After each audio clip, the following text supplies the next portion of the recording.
ဒီလိုရော timer function ကိုသုံးပြီးတော့ one way traffic light လေးဆွဲကြည့်မယ်ဆွဲကြည့်မှဖြစ်တဲ့အတွက် timer တွေအကြောင်း timer function တွေအကြောင်း timer ရဲ့ resolution တွေဘယ်လိုရှိလဲဆိုတာရှင်းမှာဖွေတစ်ခုရှိပါတယ်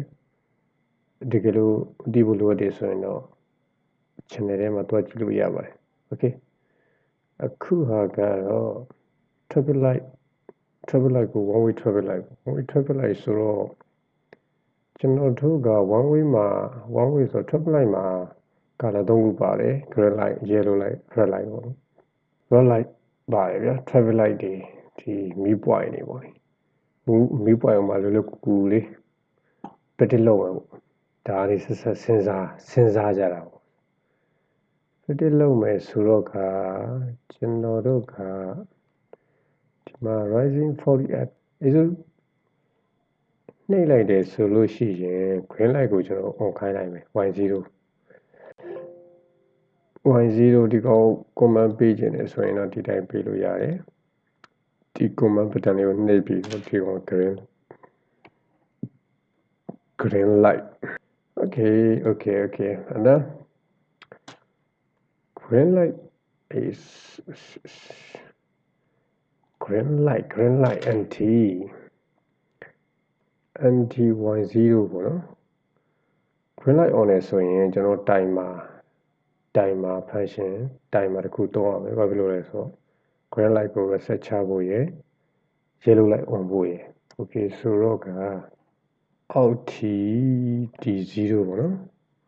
D0 ကို K150 D0 to ကျွန်တော်ရှင်းမှဖွေဖို့ရှိတယ် D0 function က100 millisecond 100 millisecond ဆို150လို့ကျွန်တော်တို့ K150 ပေါ့ decimal K ကနန်း K150 လို့ရေးလိုက်တာ ਨੇ ဒီကောင်15 second ကို15 second လောက်လုပ်ပေးမှဖြစ်တယ်ဆိုတော့ D0 K150 ပေါ့ဆိုတော့ K150 on ပြီဆိုလို့ရှိရင် D0 contact တွေ on ပြီဆိုလို့ရှိရင်ဘာကိုလုပ်ရမလဲဆိုတော့ green light ကို reset ချရမယ် RST reset green light က y0 and then ပြီးတော့ yellow light ကို set လုပ်ရမယ်နော် yellow light ဆိုတော့ y1 လို့သတ်မှတ်လိုက်မယ် yellow light ဒီကောင်ye အဲ့ဒါတော့ဘူး yellow light လို့သတ်မှတ်လိုက်မယ်ဆိုကြပါစို့ and then y1 sorry y1 အလုပ်ပြီဆိုလို့ရှိရင် y1 on ပြီပေါ့လေနော် anti y1 on ပြီဆိုလို့ရှိရင်ကျွန်တော်တို့ကနောက်ထပ် timer တစ်ခု step တစ်ခုပြောင်းဖို့ဒီ yellow light ကနေ red light အနီရောင်ပြောင်းဖို့အတွက်ကျွန်တော်တို့ timer တစ်ခုထပ်သုံးမယ်ဆိုတော့အောက် timer T0 T1 ပေါ့နော် T0 T1 yellow light ကိုကျွန်တော်တို့5 second ပဲထားမယ်ဆိုကြပါစို့5 second ဆိုလို့ရှိရင်ဒီကောင်က T1 ရဲ့ resolution က100 millisecond 100 millisecond ဆို50လို့ထားလိုက်တာ ਨੇ ဒီကောင်5 second အလုပ်လုပ်ပေးမယ် okay next ပြီးတော့ sorry ဒီ function ကမှားနေ yellow light y1 RST y1 ကို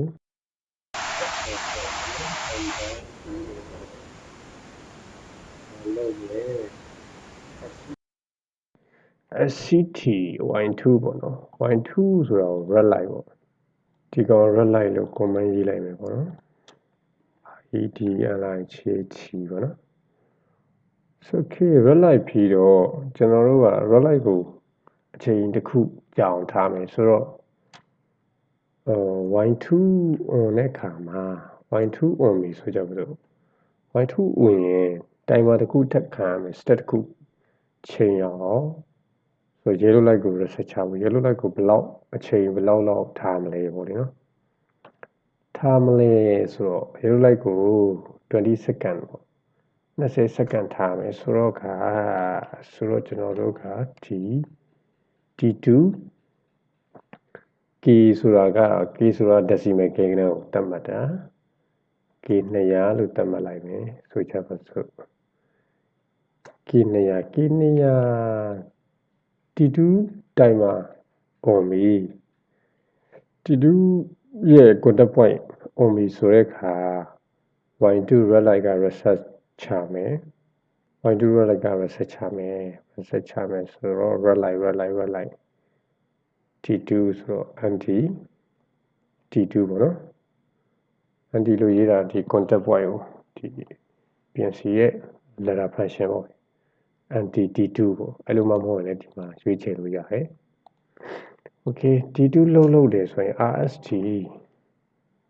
Y2 ပေါ့ red light ကို reset ချမယ်ဒါဆိုတော့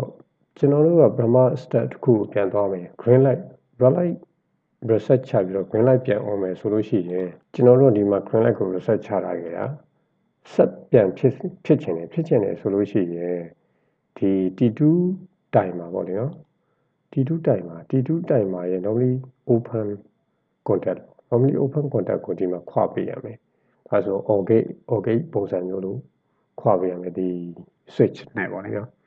switch နဲ့ခွပေးရမယ်ဆိုတော့ကဒီတော့ကျွန်တော်က rule တစ်ခုထပ်ထည့်မယ်ပေါ့နော် insert rule တစ်ခုထပ်ထည့်ပြီးတော့ဒီကနေ switch ချလိုက်မယ် anti T2 ပေါ့နော် sorry T2 timer လုပ်လို့ရင်အနီရောင် light နီရောင်မီး reset ချမယ်ပေါ့လေနီရောင်မီးပိတ်သွားပြီးတော့ green light ပေါ့ green light ပြန် on မဲ့အနေထားဖြစ်အောင်လို့ဒီကောင်ကိုဘယ်လိုပြောမလဲ or gate တစ်ခုအနေနဲ့ or ပုံစံပေါ့လေတည်မလားဒီ timer on တာနဲ့ဒီ Y0 ကဆက်ပြန်ဖြစ်အောင်လို့ဒီ function ဒီတိုင်းသုံးအောင်ဖြစ်တယ် okay ဆိုတော့ဒီကောင်လေးကို bit လှုပ်လိုက်မယ် repeat are you sure okay repeat လှုပ်လိုက်ခြင်းအဖြစ်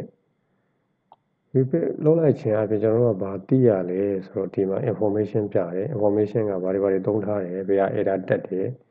error မတက်ဘူးပေါ့ဗျာဒီဟာတွေကိုပြတာဖြစ်တယ်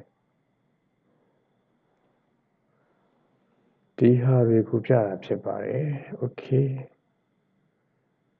information cluster error code data name 0.u ဒီမှာပြဿနာမရှိနေဘူးဆိုတော့ကျွန်တော်တို့က offline simulation လုပ်ကြည့်မယ်ပေါ့လေနော် offline simulation လုပ်ကြည့်မယ်လုပ်ကြည့်တဲ့ခါကျရင်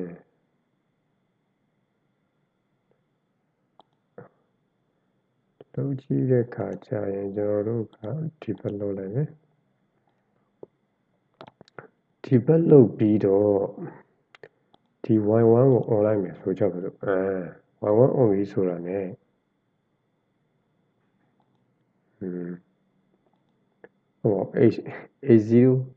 A0 on ပြီဆိုတာ ਨੇ ဒါ Y0 ဆက်ဖြစ်မယ်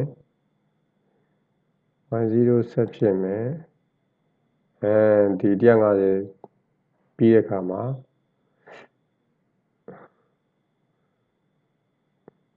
ဆက်ချသွားပြီ Y2 on နေပြီ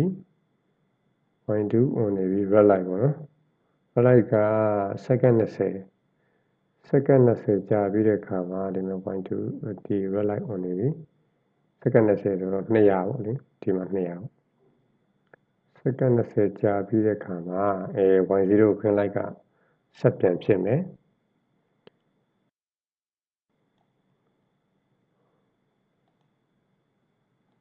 150စက္ကန့်မှာ Y0 က reset ဖြစ်မယ် Y1 ဆက်ဖြစ်မယ်5 စက္ကန့်ကြာရင် Y1 reset ဖြစ်သွားမယ် and then ပြီးတော့ဒါ20စက္ကန့်ကြာရင်20စက္ကန့်ကြာအောင် red light က on မယ်20စက္ကန့်ပြီးတဲ့အခါမှာ reset ချမယ် okay ပါဒါကတော့ timer function ကိုသုံးပြီးတော့ဒါ one way traffic light ကိုဆွဲကြည့်တဲ့ program လေးပေါ့ okay ပါဒီလောက်ပါပဲလေ့ကျင့်တဲ့ program ဖြစ်တဲ့အတွက်ဒါရိုးရိုးလွယ်လွယ်ကူကူ program လေးကိုပဲဆွဲလိုက်တာဖြစ်ပါတယ်